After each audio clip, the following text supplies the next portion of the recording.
What's going on, everyone? Dr. Tom Walters here from Rehab Science. Welcome back to my channel. In today's video, we're looking at exercises for hamstring tendonitis or tendinopathy. So if you've got pain on the back side of your knee associated with your hamstring tendons, then you'll want to stay tuned for today's video.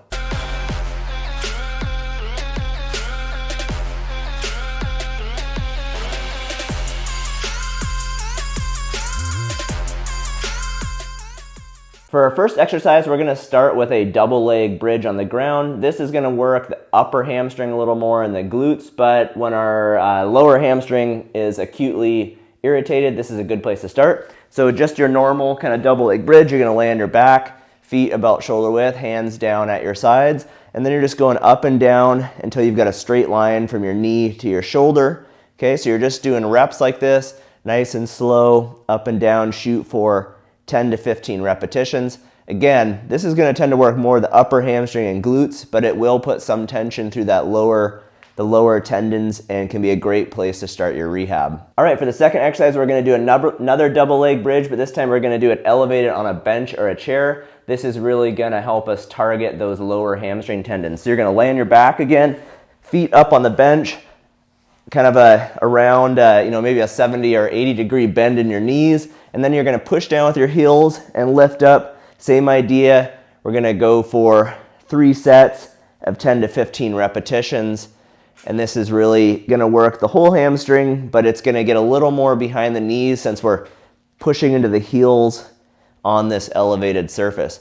Okay, so that's our second exercise, an elevated hamstring bridge. For our third exercise, we're going to use a physio ball. So now we're going to start doing a hamstring curl. It's going to involve first the bridge and then curling with the knees, which will get the lower hamstring tendons. They're mostly involved in flexing our knees. So the hamstring curl is a great exercise for targeting those tendons.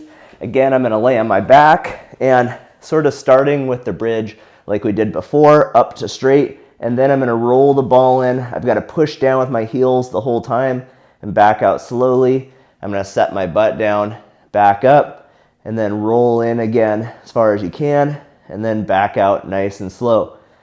So this is a double leg or bilateral hamstring curl. Like the other exercises, we're going to shoot for 3 sets of 10 to 15 repetitions. Really, this is kind of a hamstring progression, so find the spot that's right for you. You might even just be picking one exercise in this video, and then as your symptoms dissipate and get better, you move to the next harder exercise. Okay, so that's our third one, a double leg hamstring curl. For our fourth exercise in the progression, we're going to go back to our bench or our chair. This time we're going to do a single leg isometric.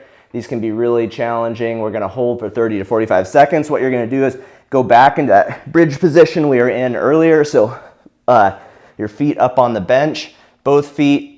If I'm maybe thinking about my right leg as the injured side, I'm going to go up with 2 legs just like we did before, but then I'm going to lift the non-painful side. And then I'm going to hold here, shooting for, as long as you can hold, but maybe working up to 30 to 40 seconds. This is really going to up the challenge. If you hit a point where it starts to hurt or you just can't hold more, then just set back down. With these isometric holds, we're typically doing around 5 reps and holding for as long as you can. In the research, they'll try to have people do 30 to 45 second holds, but this is a really challenging one, so go for what you can.